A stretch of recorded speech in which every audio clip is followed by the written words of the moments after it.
When people think of American tanks in World War II, one name dominates the battlefield: the M4 Sherman, introduced in 1942. The M4 Sherman became the backbone of Allied armored forces. It was not the most heavily armored tank, it did not have the largest gun, but what it had was something far more powerful: reliability, mass production, and adaptability. The Sherman was powered by multiple engine types depending on variant: radial aircraft engines, Ford V8s, and even diesel power plants. This flexibility allowed American industry to produce over 49,000 units during the war. That number alone tells you something important. The Sherman wasn't just a tank, it was a strategy. Armed originally with a 75mm M3 gun, the Sherman was designed to support infantry and engage medium armor. Early in the war, it performed effectively against German Panzer III and Panzer IV tanks. But by 1943 and 1944, German armor evolved. The Panther and Tiger tanks outclassed the Sherman in direct firepower and frontal armor. However, the American response wasn't to panic, it was to adapt. Up-gunned variants like the M48 E8 EZ8 introduced a high-velocity 76mm gun, improved suspension, and better mobility. British modified Shermans even mounted the powerful 17-pounder gun, creating the famous Sherman Firefly, capable of penetrating Tiger armor. The Sherman's real strength was its versatility. It served in North Africa, Italy, Western Europe, the Pacific, and even post-war conflicts like Korea. It was used as flamethrower tank, mine-clearing vehicle, amphibious double-D tank for D-Day, recovery vehicle, artillery platform. Despite criticism for thinner armor, the Sherman had excellent crew survivability compared to many contemporary tanks. Later models introduced wet ammunition storage to reduce fire risk. Strategically, the Sherman embodied American industrial warfare doctrine: overwhelming production, mechanical reliability, and combined arms coordination. By the end of World War II, the M4 Sherman had helped liberate Europe, defeat Nazi Germany, and secure the Pacific. It wasn't the most feared tank, it was the most important. As German heavy tanks began dominating European battlefields, the United States realized something critical. The Sherman needed reinforcement. Enter the M26 Pershing. Introduced in early 1945, the Pershing was America's first true heavy tank of World War II. Armed with a powerful 90mm M3 gun, it was specifically designed to counter German Panther and Tiger tanks.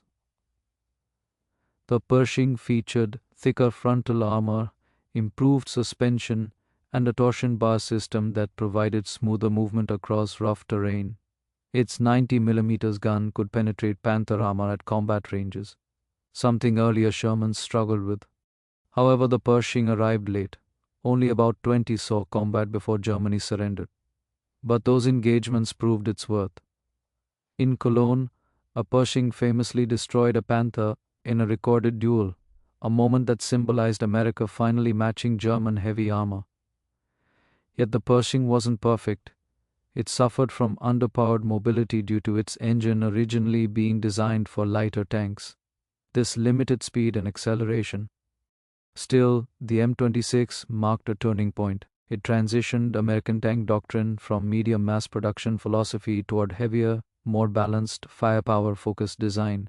After World War II, Pershing served in the Korean War, where they proved highly effective against Soviet-supplied T-34-85 tanks. The M26 Pershing was not produced in Sherman numbers, but it paved the way for future American armor. It was the bridge between World War II and the Cold War. After World War II, armored warfare changed rapidly. The Soviet Union introduced powerful tanks like the T-54, and the United States needed modernization. The answer was the M46 Patton. Based heavily on the Pershing chassis, the M46 featured a significantly upgraded engine and transmission system. This fixed one of the Pershing's biggest flaws: mobility. Armed with the same 90mm main gun, the M46 was faster, more responsive, and better suited for maneuver warfare. The tank saw extensive combat during the Korean War, In harsh mountainous terrain and freezing weather, the M46 demonstrated improved reliability compared to older designs.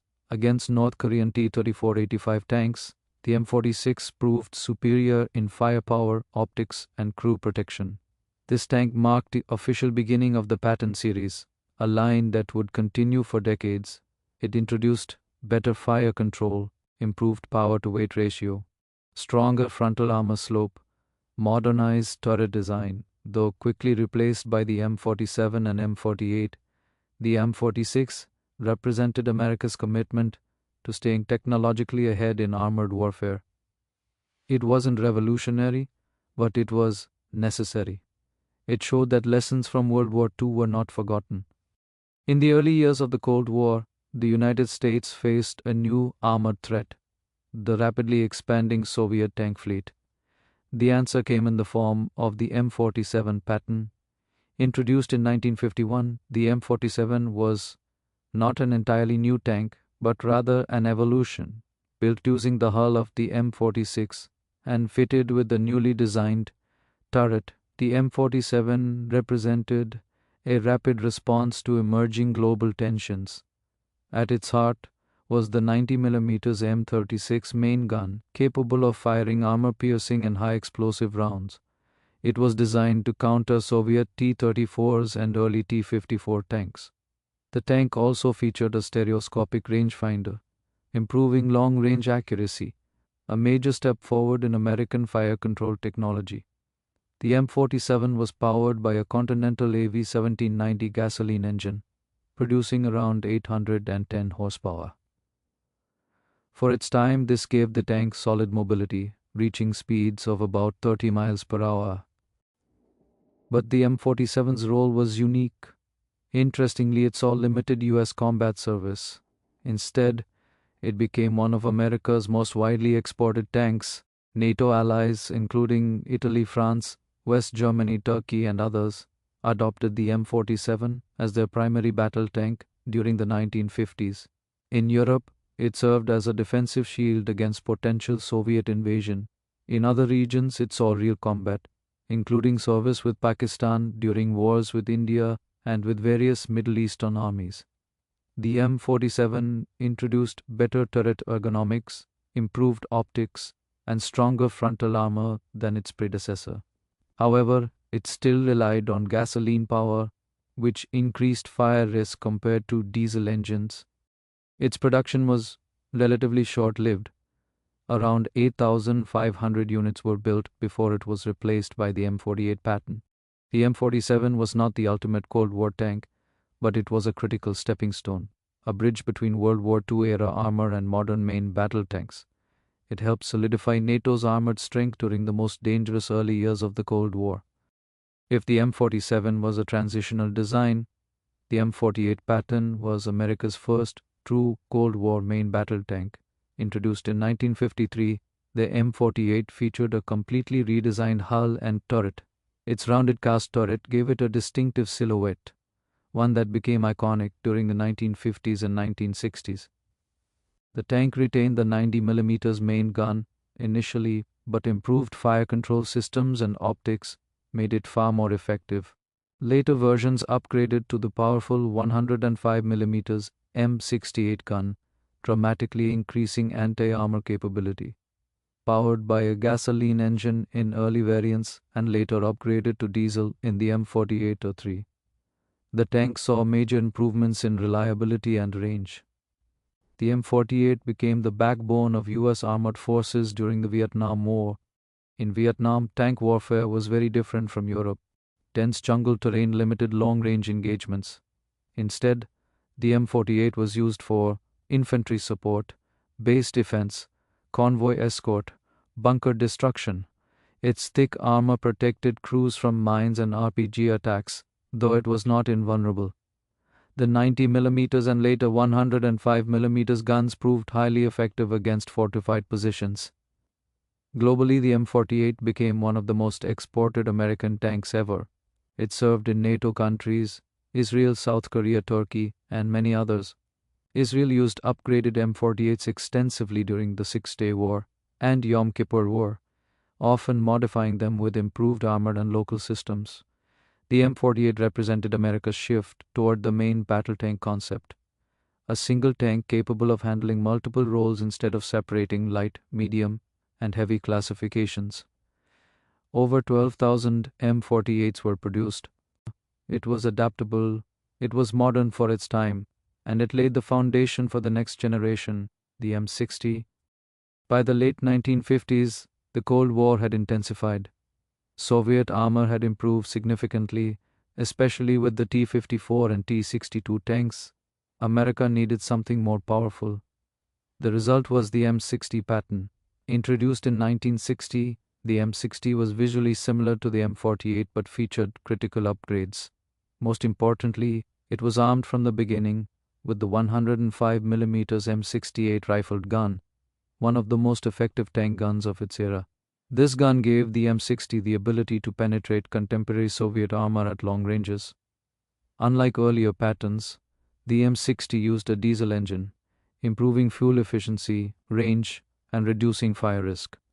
The Continental AVDS 1790 diesel engine provided strong torque and reliability. The tank featured improved armor layout, a better ballistic shape, and upgraded fire control systems. The M60 saw extensive service during the Cold War, but did not see major US combat until the Gulf War in 1991. However, it was heavily used by allies. Israel used it in multiple Middle Eastern conflicts. Iran and Iraq both operated M60 variants. Turkey continues to use upgraded M60s today.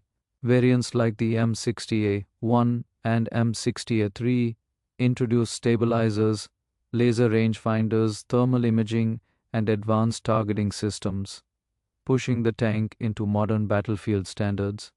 The M60 was America's primary battle tank for over 2 decades before being replaced by the M1 Abrams. Over 15,000 units were produced. It represented maturity in Cold War tank design, heavy firepower, diesel efficiency, long-range capability, NATO standardization. The M60 Patton wasn't flashy, but it was dependable, and for many nations, it became the symbol of Western armored strength during the Cold War.